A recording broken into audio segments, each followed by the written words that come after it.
দিনের জন্য দুনিয়ার জমিনে যদি জীবন দিয়ে দিতে পারি, এর চাইতে উত্তম জীবন আর কোন মানুষের হইতে পারে না। একটু জবান খুলে বলেন ঠিক কিনা? বাংলার তরুণদের আইডল, যার কথার প্রেমে সারা বাংলা ন্যায় নিষ্ঠাবান মানুষের উপরে গিয়েছিল। নিজের আপন ভাই নয়, রক্তের কোনো সম্পর্ক নাই, কিন্তু সত্যের পক্ষে অবিচল থাকার জন্য যে ছেলেটির প্রেমে পড়ে সারা বাংলাদেশে সত্যকামী মানুষগুলি আহাজারি করছে, রোনাজারি করছে, দোয়া করছে, আমাদের শরীফ ওসমান হাদি ভাই। ঠিক কিনা বলেন? আল্লাহ পাক রব্বুল আলামিন তিনাকে শাহাদাতের মওত দান করেছেন, বলেন আলহামদুলিল্লাহ। এই শরীফ ওসমান হাদিও তো আমাদের মতো ডাল ভাত খেয়ে বাঁচতে পারতো, কিন্তু সমাজের বৈষম্য দূর করার জন্য, আধিপত্যবাদ রুখে দেওয়ার জন্য, ফ্যাসিজমকে কবর দেওয়ার জন্য রাস্তায় লড়াকু বীর সৈনিকের মতো লড়েছে, এবং তিনার জবানে বলিষ্ঠ কণ্ঠ ছিল। এই হাদিকে যদি কেউ থামাতে চায়, তাহলে সেটা হবে একমাত্র গুলি করে আমাদেরকে শেষ করে দেওয়া। তাছাড়া আমরা সত্যের পক্ষে অবিচল থাকবই, সর্বপ্রকার বাধাবিপত্তি উপেক্ষা করে এই দেশকে সুন্দরতম একটি জায়গায় পৌঁছিয়ে দিবই দিব, বলেন আলহামদুলিল্লাহ। আমাদের জন্য চিন্তা করে দেশকে সুন্দর, সাম্য এবং বৈষম্য বিরোধী করার জন্য নিজের জীবনের সর্বস্ব দিয়ে লড়ে গিয়ে যেই ব্যক্তি দুনিয়ার জমিন থেকে বিদায় গ্রহণ করলেন, এই ব্যক্তির জন্য আমাদের সকলের দোয়া করার দরকার আছে না? এমন হাদি আমাদের প্রত্যেকের ঘরে ঘরে দরকার আছে না নাই? যারা সত্যের পক্ষে কথা বলবে, যারা ন্যায়ের পক্ষে অবিচল থাকবে, যারা অন্যায়ের সঙ্গে আপোষ করবে না, এমন হাদি যদি আমরা ঘরে ঘরে তৈরি করতে না পারি, একদিন আমাদের মাদকের কাছে মাথা নিচু করতে হবে, একদিন আমাদের সন্ত্রাসের কাছে মাথা নিচু করতে হবে, একদিন আমরা নিজেরা বিপদগ্রস্ত হয়ে যাব। ওই দিন আফসোস করে আর কোনো লাভ হবে না। একটু জবান খুলে বলতে হবে, ঠিক কিনা? অনেকের সঙ্গে রাজনৈতিক দ্বন্দ্ব থাকতে পারে, ব্যক্তিগত দ্বন্দ্ব থাকতে পারে, কিন্তু তাদের ব্যাপারে অন্যায়ের কোনো ক্লেম কেউ দিতে পারে না। আল্লাহ পাক রব্বুল আলামিন এমন সন্তান ঘরে ঘরে তৈরি করে দিন। সকলে বলি আল্লাহুম্মা আমিন। যারা সত্যের পক্ষে, যারা দেশের ভালো চায়, দেশের ভালো চায়, সমাজের ভালো চায়, তাদেরকে সাপোর্ট করার দরকার আমাদের সকলের আছে না নাই? আমরা এই দুনিয়ার জমিনে কেউ বাঁচতে পারবো না। ওসমান হাদিকে সন্ত্রাসীরা গুলি করে যদি নাও মেরে ফেলতো, এরপরে ওসমান হাদির মরা লাগতো, ঠিক কিনা বলেন? সত্যের পক্ষে অবিচল থাকার কারণে, অন্যায়ের বিরুদ্ধে বলিষ্ঠ কণ্ঠস্বর হওয়ার কারণে অন্যায়কারীরা তাকে নিস্তব্ধ করে দিতে চেয়েছিল, কিন্তু ওসমান হাদি নিস্তব্ধ হয়নি। সকলের হৃদয়ে গাথা একটি নাম হয়ে গিয়েছে। ইতিহাস যাকে স্মরণ করবে, তামাম বাংলাদেশের সমস্ত ঈমানদারেরা আজকে তার জন্য দোয়া করতেছে, বলেন আলহামদুলিল্লাহ। কয়েক মানুষ বুঝে হোক না বুঝে হোক, তাদের মনের মধ্যে একটু খুশি ভাব থাকলেও আছে না? খুশিও কিছু লোক আছে না, মোষের তল দিয়ে হাসতেছে, দিয়ে কোথায় দিয়েছে? সে তো জান্নাতে চলে গেছে, বলেন আলহামদুলিল্লাহ। তার মৃত্যুটা যদি ব্যাখ্যা করা হয়, তাহলে সে জান্নাতি। আপনি কোন মুফতি হাদিস দিয়ে তার জান্নাত ঠেকাইতে পারবেন না। কোরআন হাদিস দিয়ে যদি বিচার করা হয়, সে কি অস্ত্র নিয়ে গুলাগুলি করতেছিল নাকি শত্রুরা তাকে ডিরেক্ট গুলি করে দিয়েছে? কেউ গুলি করে দেয় নাই? মারামারির ক্ষেত্রেও আল্লাহ রাসূল সাল্লাল্লাহু আলাইহি ওয়াসাল্লাম একটা নীতি দিয়েছেন আমাদেরকে, যে আমরা যদি কাউকে মারামারি হয় না, মারামারি করতে গিয়ে যদি কেউ মৃত্যুবরণ করে, তাহলে সে কোথায় যাবে?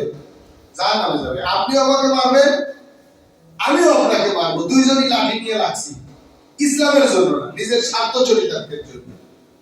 কিন্তু কোন ব্যক্তি যদি আপনাকে অতর্কিত হামলা করে মেরে ফেলেন, আপনার তাকে মারার কোনো ইচ্ছা নাই, আপনি সত্যের উপরে আছেন, আপনি ভালো কাজ করছেন, এজন্য আপনাকে যদি কোনো ব্যক্তি মেরে ফেলে দেয়, আল্লাহ পাক রব্বুল আলামিন তাকে শাহাদাতের মওত নসিব করে। আমাদের ভাই শহীদ হয়ে আরো বিস্তারিত কথা বলা যায়, কিন্তু আমাদের সময় একেবারেই কম। আমরা নির্ধারিত একটা লক্ষ্যে পৌঁছে সফল গ্রহণ করতে চাই। আমরা কি বিছানায় বিড়ালের মতো করতে চাই, নাকি সিংহের মতো সত্যের পক্ষে লড়ে আল্লাহর পথে শহীদ হতে চাই? আল্লাহর হাবিব সাল্লাল্লাহু আলাইহি ওয়াসাল্লাম বলেন, এই হাদিসের কথা মনে রাখবেন। এত করছে ওয়াজ করেছি, সব ভুলে যান, কোনো আপত্তি নাই, কিন্তু আমরা মুসলমান হিসেবে এই হাদিসটি মনে রাখবেন। আমি এখন বলছি, মুসলিমের বর্ণনায় আল্লাহর হাবিব সাল্লাল্লাহু আলাইহি ওয়াসাল্লাম বলেন, মান সাআলাল্লাহু শাহাদাতা বিসিদকিন বাল্লাগাহুল্লাহু মানাজিলাশ শুহাদা ওয়া ইম্মা তাআলা ফিরাশিহি। আল্লাহর হাবিব সাল্লাল্লাহু আলাইহি ওয়াসাল্লাম বলেন, আমার কোন উম্মত যদি শাহীদি মৃত্যু তামান্না করে, আমার কোন উম্মতের যদি শহীদ হওয়ার ইচ্ছা থাকে, আল্লাহ পাক রব্বুল আলামিন তাদেরকে শহীদের কাতারে কবুল করে নেয়। সুবহানাল্লাহ। এমন কি সে যদি বিছানায় মৃত্যুবরণ করে, শহীদ হওয়ার ইচ্ছা থাকার কারণে আল্লাহ পাক রব্বুল আলামিন তাকে শহীদি মৃত্যু দান করে। সুবহানাল্লাহ। তাহলে আমাদের সকলের শাহাদাতের মৃত্যুর তামান্না থাকার দরকার আছে না নাই? আছে। আর একটু জবান খুলে বলতে হবে, আছে না নাই? আছে। সত্যের পক্ষে না বিপক্ষে? আমরা অন্যায়ের পক্ষে না বিপক্ষে? আমরা সন্ত্রাসের পক্ষে না বিপক্ষে? কোনো সময় যদি অন্যায়ের বিপক্ষে গর্জে উঠতে হয়, যে কোনো সময় যদি অসত্যের বিরুদ্ধে গর্জে উঠতে হয়, যে কোনো সময় যদি চাঁদাবাজি, টেন্ডারবাজি, সর্বপ্রকার অন্যায়ের বিরুদ্ধে গর্জে উঠতে হয়, মুসলমান রাজি আছে না? এজন্য যদি জীবন দিতে হয়, আমি পিছপা হব না, আমি ঘরে বসে থাকবো, যা হয় হোক, নিজে নিজে ডাল ভাত খেয়ে বাঁচি। একা একা ডাল ভাত খেয়ে বাঁচার সুযোগ আছে না। এজন্য শাহাদাতের তামান্না মুসলমানদের হৃদয়ে যত বেশি ছিল, তামাম বিশ্বের সমস্ত কাফির বেঈমানেরা তাদেরকে বাঘের মতো ভয় পেত। তাদের দিকে চোখ রাঙিয়ে কথা বলা তো দূরের কথা, সদা সর্বদা মাথা নত করে কথা বলতো। বলেন সুবহানাল্লাহ। মুসলমানেরা যখন শাহাদাতের তামান্না ছেড়ে দিয়েছে, হাতের নাঙ্গা তরবারি কামারদের কাছে বিক্রয় করে দিয়ে জায়নামাজ আর তাসবিহ নিয়েছে, তখন মুসলমানদেরকে কাফির বেঈমানেরা, অন্যায়কারীরা, লুণ্ঠনকারীরা পদদলিত করছে, অপমানিত করছে, লাঞ্ছিত করছে, বঞ্চিত করছে। ফুটবলের মতো একদিক থেকে লাথি দিয়ে অন্যদিকে পাঠিয়ে দিচ্ছে। কিন্তু মুসলমানেরা আর ওই নাঙ্গা তরবারি আর শাহাদাতের দিকে ফিরে যাইতে পারতেছে না। একটু জবান খুলে বলেন নাউজুবিল্লাহ। আমি তো মারা যাবই, আমি ঘরে শুয়ে হইলেও মারা যাব, আমি জিহাদের ময়দানে নাঙ্গা তরবারি হাতে নিয়ে কাফির বেঈমানদের বিরুদ্ধে যুদ্ধ করতে করতে হলেও মারা যাব। আমাকে কেউ বাঁচিয়ে রাখতে পারবে না। আমি যেহেতু মুসলমান, তাহলে আমি অন্যায়ের পক্ষে থেকে কেন মারা যাব? আমি কেন মিথ্যার পক্ষে থেকে মারা যাব? আমি কেন কাফির বেঈমানদের দালালি করে মারা যাব? আমি যেহেতু মুসলমান, আমি সত্যের পক্ষে থেকে আমি আমার আল্লাহর পথে শহীদ হয়ে যাব। জবান খুলে বলেন ঠিক কিনা? ঠিক। শাহাদাতের তামান্না আমাদের হৃদয়ে যেভাবে থাকতে হবে, জিহাদের অনুপ্রেরণায় আমাদের যেভাবে উজ্জীবিত হইতে হবে, ঠিক একই ভাবে আল্লাহর রাস্তায় আমাদের সকলকে অবিচল থাকতে হবে। একটু জবান খুলে বলেন ঠিক কিনা? ঠিক। সম্মানিত হাজির, জিহাদ, শাহাদাত, এই বিষয়গুলি কি আমাদের সম্মুখে পশ্চিমা মিডিয়াগুলি এবং পশ্চিমা মিডিয়ার দালালেরা এমন ভাবে উপস্থাপন করেছে যে জিহাদ মানে সন্ত্রাস। বলেন নাউজুবিল্লাহ। জিহাদ মানে সন্ত্রাস প্রতিরোধ করা, সন্ত্রাসকে নির্মূল করা। আর জিহাদ মানে কি বলে তারা? সন্ত্রাস, জঙ্গি। আর আমরা যারা সাধারণ মুসলমান আছি, কোরআন হাদিস করি না, আমরা মনে করছি ওদেরটাই মনে হয় সত্য। শাহাদাতের কথা বলে যুবকদেরকে পথভ্রষ্ট করা হয়, এরকম প্রচারণা বাংলার জমিনেও মিডিয়া প্রচার করেছে, বলেন নাউজুবিল্লাহ। অথচ শহীদ হয়েছেন সাহাবায়ে কেরাম, শহীদ হয়েছে লক্ষ লক্ষ উম্মতে মুহাম্মাদীর তাকওয়ালা ঈমানে মজবুত, যারা ঈমানের মুকুট পরিহিত হয়ে কাল কিয়ামতের কঠিন ময়দানে উঠবে, তারা শহীদ হয়েছে। এই শাহাদাতের মৃত্যুকে তারা অপবিত্র হিসেবে প্রচার করেছে।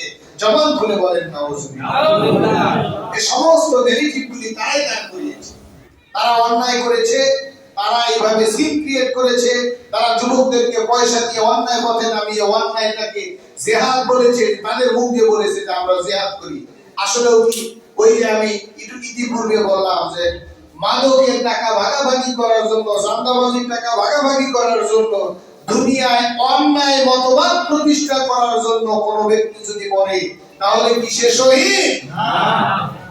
এরকম অন্যায়কারীদেরকে শহীদ হিসেবে সাব্যস্ত করে বলেছে। দেখছেন শহীদী মৃত্যু কত নিকৃষ্ট, জিহাদ কত খারাপ, বলেন নাউজুবিল্লাহ। এজন্য মুসলমানের সজাগ দৃষ্টি রাখতে হবে, কোরআন হাদিসের পক্ষে থাকতে হবে। আল্লাহ পাক রব্বুল আলামিন জিহাদকে ফরজ করেছেন, শাহাদাতের মউত, শাহাদাতের মৃত্যুর অমীয় ফজিলত বর্ণনা করেছেন। মুসলমান জিহাদকে কখনো জঙ্গিবাদের সঙ্গে মিলাইতে পারে না, আর শাহাদাতের মৃত্যু কামনা না করে মুসলমান থাকতে পারে না। জবান খুলে বলেন ঠিক কিনা? ঠিক। আল্লাহ পাক রব্বুল আলামিন আমাদের সবাইকে শহীদ হিসেবে কবুল করুন। সকলে জবান খুলে বলেন আল্লাহুম্মা আমিন। রব্বুল আলামিন আমাদের কাউকে রাখবেন না, আমরা সকলেই মৃত্যুবরণ করব, কিন্তু কোন মৃত্যুটা আল্লাহর কাছে সবচাইতে প্রিয়? আল্লাহ পাক রব্বুল আলামিন বলেন ইন্নাল্লাহা ইউহিব্বুল লাযীনা ইউকাতিলুনা ফী সাবিলিহি সাফফান কাআন্নাহুম বুনিয়ানুম মারসুস। বলেন সুবহানাল্লাহ। একটি মৃত্যুর কথা আল্লাহ পাক রব্বুল আলামিন বলছেন আমার কাছে প্রিয়, নিশ্চয়ই তাদের মৃত্যু আমার কাছে প্রিয় যারা আমার রাস্তায় জিহাদ করে মৃত্যুবরণ করে। বলেন সুবহানাল্লাহ।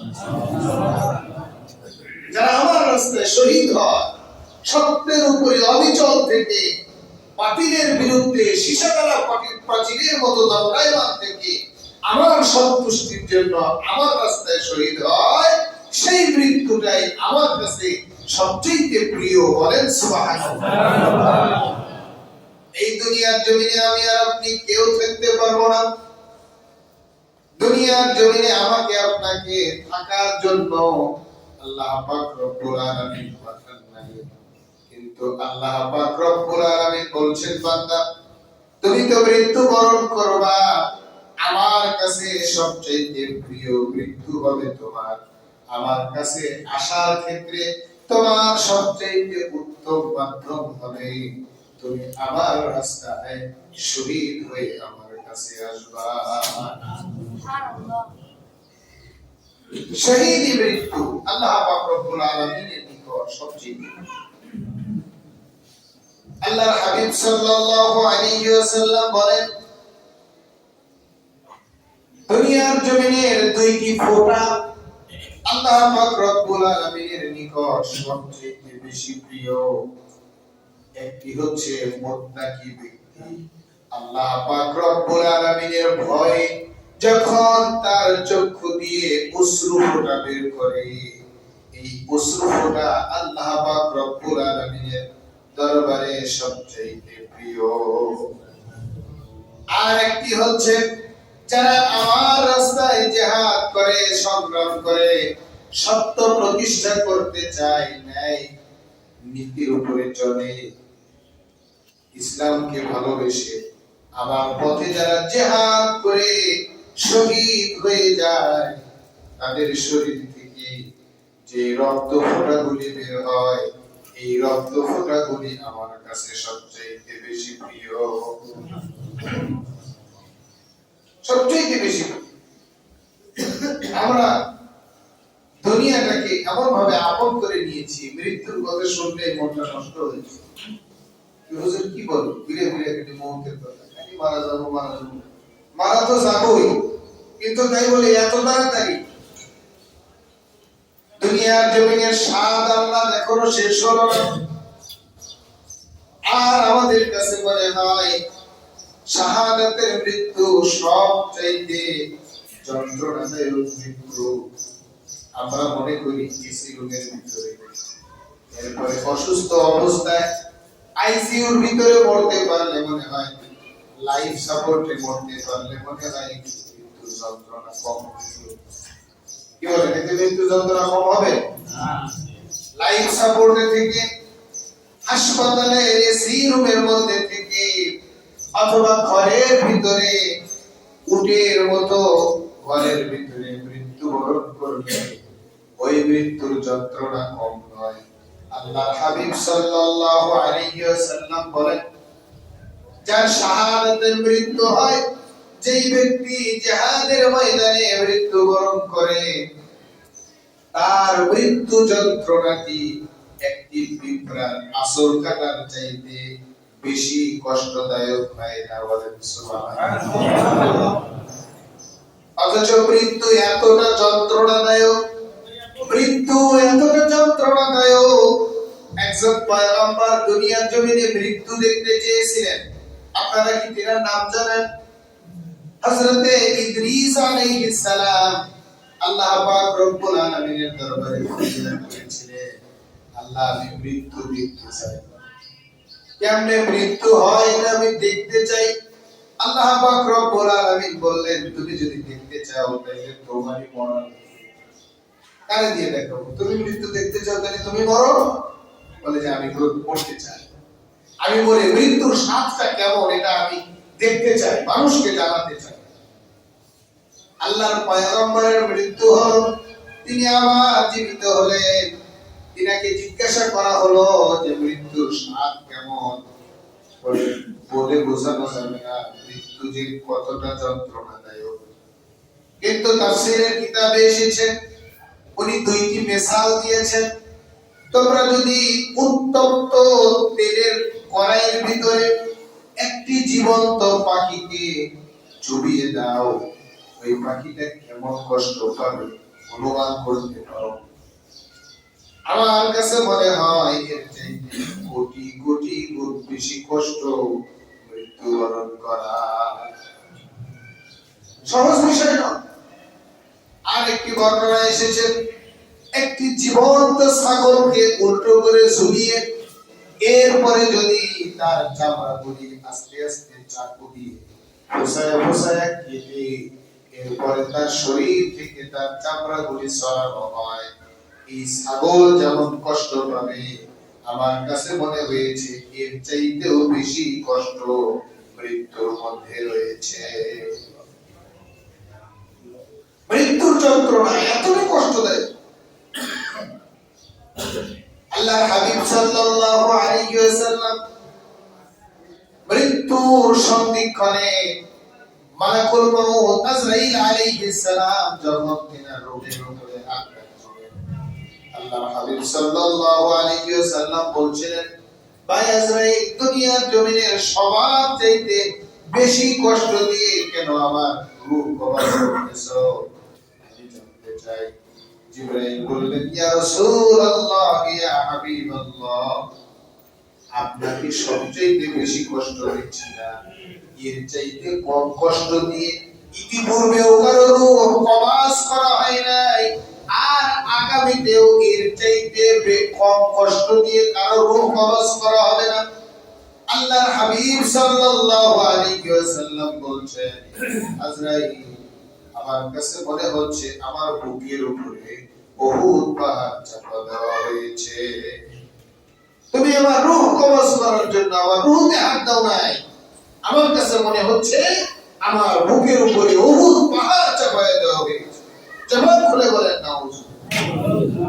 আল্লাহর হাবিব সাল্লাল্লাহু আলাইহি ওয়াসাল্লাম বললেন, ভাই আজরাইল, এই যদি হয় মৃত্যুর সবচেয়ে কম যন্ত্রণা, আমার দরদি উম্মত কিভাবে মৃত্যুর যন্ত্রণা সহ্য করবে। তোমার কাছে আরজি আজরাইল, মৃত্যুর সমস্ত যন্ত্রণা আমাকে দিয়ে দাও, আমার উম্মতকে এত কষ্ট দিও না। সে আল্লাহর হাবিব সাল্লাল্লাহু আলাইহি ওয়াসাল্লাম বলেছেন, শাহাদাতের মৃত্যু হচ্ছে পিপিলিকার আসর কাটার মতো কষ্টদায়ক। বলেন সুবহানাল্লাহ। পৃথিবীর জমিনের যত মানুষেরা ঈমান আনার কারণে, যত মানুষেরা আমল করার কারণে জান্নাতি হয়ে যাবে, জান্নাতে চলে যাবে, তারা কেউ আর দুনিয়ার জমিনে আসতে চাইবে না। কেউ আল্লাহ পাক রব্বুল আলামিনের দরবারে ফরিয়াদ করবে না যে আল্লাহ আপনি আমাদেরকে আবার দুনিয়াতে ফিরাইয়া দেন।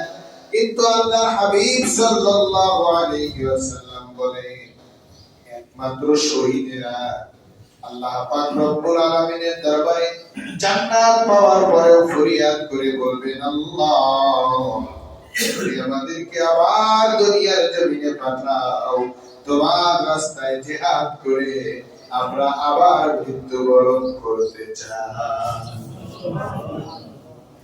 তাদেরকে যদি এইভাবে হাজারবার জীবন দেওয়া হয়, শাহাদাতের অবিহসুলা এতটাই চমৎকার, এতটাই প্রিয়, তাদেরকে যদি হাজারবার জীবন দেওয়া হয়, হাজারবার জান্নাত দেওয়া হয়, এরপরেও তারা জান্নাতে গিয়ে আবার শাহাদাতের তামান্না করবে।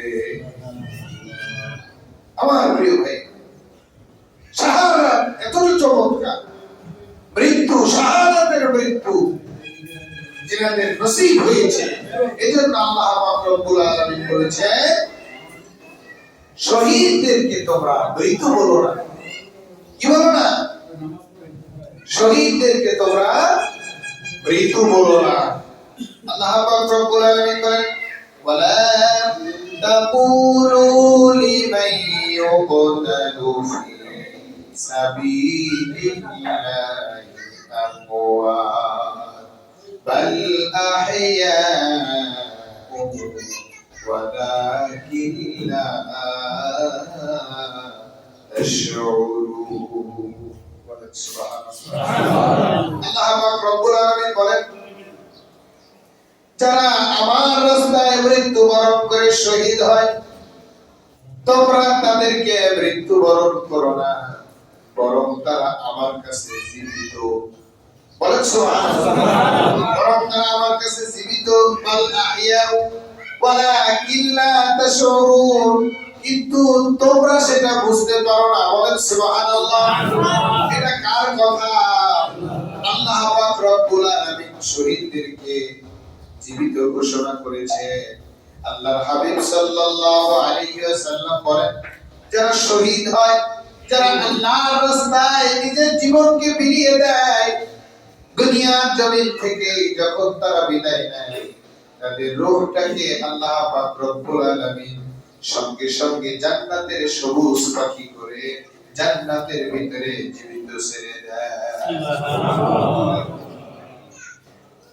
আল্লাহ পাক রব্বুল আলামিন বলেন, ওয়ালা তাহসাবান্নাল্লাযীনা কুতিলু ফি সাবিলিল্লাহি আমওয়াত বাল আহইয়াউন ইনদা রাব্বিহিম ইউরযাকুন। বলেন সুবহানাল্লাহ। আল্লাহ পাক রব্বুল আলামিন বলেন, যারা আমার রাস্তায় জীবন দিল, আমার রাস্তায় যারা শহীদ হলো, তাদেরকে তোমরা মৃত্যু বলো না, বাল আহইয়াউন ইনদা রাব্বিহিম, বরং তারা আমার কাছে জীবিত, আর আমি তাদেরকে রিজিক দেই। বলেন সুবহানাল্লাহ। তারা আমার কাছে রিজিক প্রাপ্ত হয়, তারা জীবিত। বলেন সুবহানাল্লাহ। এই হচ্ছে শাহাদাতের মাউত। এই শাহাদাতের তামান্না আমাদের সকলের আছে না নাই? আছে।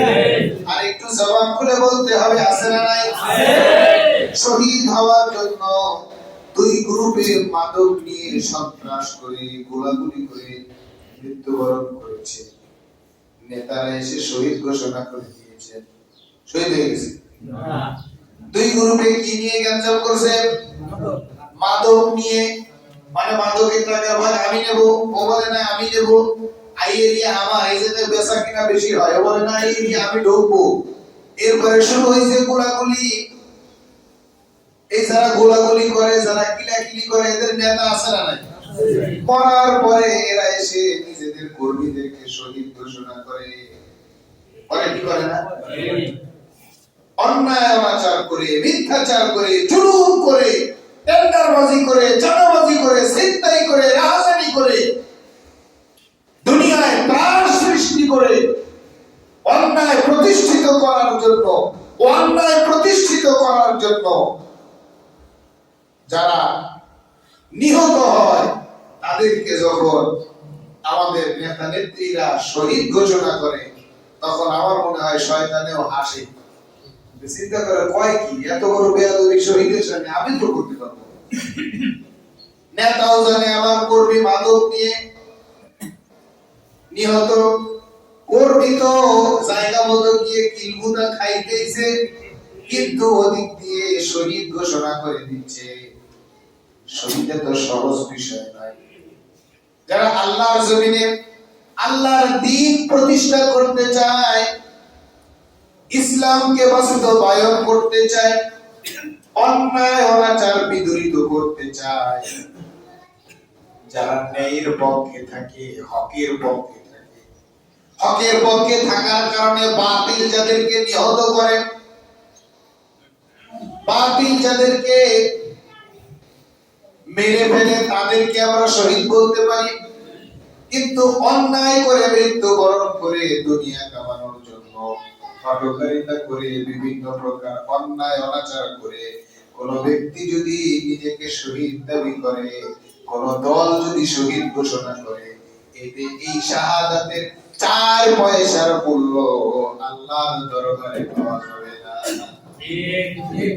আমার যুবক ভাইয়েরা, আমার কলিজার টুকরা দিনী ভাইয়েরা, শাহাদাত এত সহজ নয়। শাহাদাতের মৃত্যু যদি কোন মুসলমান কামনা করে, তাহলে কি সে সুরির সাথে থাকতে পারবে? আপনাদের কাছে মনে হয় না থাকা যাবে? তো কত দেখতেছি শহীদ হইতেছে সমানে, কত ঘোষণা দেওয়া হচ্ছে, কেউ তো চুরি করতো, ডাকাতি করতো, ছিনতাই করতো। মিথ্যার সঙ্গে থেকে শহীদ হওয়ার সুযোগ আছে, ইসলামের বিপক্ষে থেকে শহীদ হওয়ার সুযোগ আছে। আমার প্রিয় ভাইরা, আমার প্রিয় বাবারা, শাহাদাতের ব্যাপারে এত চমৎকার আলোচনা আল্লাহ পাক রব্বুল আলামিন কোরআনুল হাকীমে করেছেন, আল্লাহর হাবিব সাল্লাল্লাহু আলাইহি ওয়াসাল্লাম হাদিসের মধ্যে করেছেন। এত চমৎকার আলোচনা করেছেন। কোন মুসলমান যদি শাহাদাতের আলোচনাগুলি কোরআন হাদিস থেকে নিতে পারে, তাহলে ওই ব্যক্তি প্রত্যেকটি দোয়ায় দুনিয়ার কোনো কিছুই চাবে না, আল্লাহর দরবারে শুধু শাহাদাতের মওত চাবে। সুবহানাল্লাহ। হযরত খালিদ বিন ওয়ালিদ রাদিয়াল্লাহু তাআলা আনহু, আল্লাহর রাসূল সাল্লাল্লাহু আলাইহি ওয়াসাল্লামের জলিলুল কদর সাহাবী, যিনি 100টিরও বেশি যুদ্ধে অংশগ্রহণ করেছেন। বলেন আলহামদুলিল্লাহ। 100টিরও বেশি জিহাদে তিনি অংশগ্রহণ করেছেন। অসংখ্য জিহাদের কমান্ডার ছিলেন। ইসলামের পতাকা যার হাতে সমন্বিত থাকতো, খালিদ বিন ওয়ালিদ রাদিয়াল্লাহু তাআলা আনহু, তিনার মৃত্যুর সময় বিছানায় যখন তার মৃত্যু হচ্ছিল, তিনি কান্না করতেছিলেন। আমার বড় আশা আকাঙ্ক্ষা ছিল আমার মৃত্যুটা জিহাদের ময়দানে হবে, আমার মৃত্যু শাহাদাতের মৃত্যু হবে, আমাকে কতল করা হবে, আমার শরীর দিয়ে রক্ত ঝরতে থাকবে, আমি আমার আল্লাহর দরবারে এমন অবস্থায় উঠব,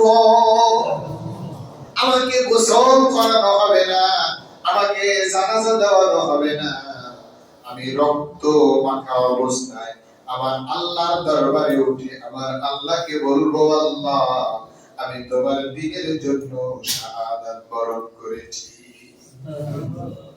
আমাদের দ্বীনের জন্য কি তামান্না আছে? আল্লাহর দরবারে কি স্বপ্ন নিয়ে, কি ওসিলা নিয়ে, কি বাস্তবতা নিয়ে হাজির হওয়ার আকাঙ্ক্ষা আমাদের হৃদয়ে আছে। হযরত মুসআব রাদিয়াল্লাহু তাআলা আনহু মদিনার সবচেয়ে পরিপাটি পরিচ্ছন্ন একজন যুবক ছিল, যার শরীরে কখনো ময়লা লাগতো না। তার মা তাকে এত ভালোবাসতো, তাকে রেশমি কাপড় পরাতো, সবচেয়ে দামি কাপড় এই মুসআব রাদিয়াল্লাহু তাআলা আনহু পরিধান করতেন। তিনি সব সময় সুগন্ধি ব্যবহার করতেন। বাজারের নরমাল কোন সুগন্ধি তিনি ব্যবহার করতেন না। ইয়েমেনের সবচেয়ে দামি যে সুগন্ধি ছিল, এই সুগন্ধি মুসআব রাদিয়াল্লাহু তাআলা ব্যবহার করতেন। এটাকে সবাই পছন্দ করত। সভ্য, ভদ্র, সুশৃঙ্খল, স্মার্ট একজন যুবক, তাকে সকলে ভালোবাসবে কিনা? কিন্তু যখন জানাজানি হয়ে গেল মুসআব রাদিয়াল্লাহু তাআলা ইসলাম গ্রহণ করেছেন, তিনাকে ঘরের মধ্যে বন্দী করে ফেলা হলো। তার উপরে জুলুম নির্যাতন চলতে থাকলো। তিনি এগুলিকে ধরাই কেয়ার করলেন। তিনি বললেন, আমার জীবন চলে যাবে, আমি মুহাম্মদ সাল্লাল্লাহু আলাইহি ওয়াসাল্লামকে ছাড়ব না। দুনিয়ার জমিনের আতর আর সুন্দর কাপড় তো দূরের কথা, আমার জীবন আমি মুহাম্মদ সাল্লাল্লাহু আলাইহি ওয়াসাল্লামের তরে দিয়ে দিব। এরপরেও আমি মুহাম্মদ সাল্লাল্লাহু আলাইহি ওয়াসাল্লামকে ছাড়ব না। একটা পর্যায়ে তিনি হয়ে গেলেন সবচেয়ে দরিদ্র। সব সময় ছিঁড়া ফাটা কাপড় পরিধান করতেন। এমন একটা অবস্থায় এক সময় তার হয়ে গেল, তিনি সমাজের সবচেয়ে নিম্নবিত্ত হয়ে গেলেন। আল্লাহর রাসূল সাল্লাল্লাহু আলাইহি ওয়াসাল্লাম মুসআব রাদিয়াল্লাহু তাআলা কে নিয়ে গর্ব করে বলতেন, মুসআব ঈমানের জন্য যেই কুরবানি, যেই ত্যাগ স্বীকার করলো, মুসআব আমার সঙ্গে জান্নাতে থাকবে। আল্লাহ পাক রব্বুল আলামিন তাকে সর্বোত্তম প্রতিদান হিসেবে আমার সঙ্গে তাকে জান্নাতে রাখবে। এর চাইতে বড় পাওয়া একজন মানুষের জীবনে কি হতে পারে? মুসআব রাদিয়াল্লাহু তাআলা উহুদের প্রান্তরে ইসলামের পতাকা তিনার হাতে পেলেন। যুদ্ধ করতে করতে একটা পর্যায়ে একজন কাফির এসে তিনার ডান হাতকে কর্তন করে দিলেন। তিনি ইসলামের পতাকাকে বাম হাত দিয়ে ধরে নিলেন। কাফির বাম হাত কেটে দিল। মুসআব রাদিয়াল্লাহু তাআলা মুখের মাধ্যমে কালেমার পতাকাকে মুখ আর পায়ের মাধ্যমে চাপটে ধরে থাকলে কাফিরের হৃদয়ে কোনো মায়া মমতার সৃষ্টি হলো না। মুসআব রাদিয়াল্লাহু তাআলা হতে বর্ষার আঘাতে শহীদ করে দিলেন। মুসআব রাদিয়াল্লাহু তাআলা শহীদ হয়ে গেলেন। আল্লাহর হাবিব সাল্লাল্লাহু আলাইহি ওয়াসাল্লাম দীর্ঘদিন পর্যন্ত মুসআব রাদিয়াল্লাহু তাআলার জন্য আল্লাহর দরবারে দোয়া করতেন। মুসআবের কথা আল্লাহ রাসূল সাল্লাল্লাহু আলাইহি ওয়াসাল্লাম মাঝে মধ্যে বলেন, আমার মুসআব ইসলামের জন্য কত ত্যাগ করেছে, রেশমি কাপড় ছেড়েছে, সুগন্ধি ছেড়েছে। মক্কার সবচেয়ে স্মার্ট যুবকদের মধ্যে একজন ছিল। সে তার জীবদ্দশায় সবকিছুকে ঈমানের জন্য পরিত্যাগ করেছে। মুসআবের জন্য আল্লাহ রাসূল সাল্লাল্লাহু আলাইহি ওয়াসাল্লাম দোয়া করতেন। আমরা মুসলমান, আমরা সেই নবীর উম্মত। আমরা এখন বাতিলের বিরুদ্ধে কথা বলতে ভয় পাই। চিন্তা করি, যদি কথা বলি বাতিলের বিরুদ্ধে, অন্যায়ের বিরুদ্ধে, সন্ত্রাসীদের বিরুদ্ধে, মাদকের বিরুদ্ধে যদি কথা বলি, না জানি আমার উপরেও অত্যাচার আসে, জুলুম আসে, না জানি আমাকেও নির্যাতন করা হয়, আমি না জানি বিপদে পড়ে যাই। দুনিয়ার বিপদে পড়ার দরকার নাই।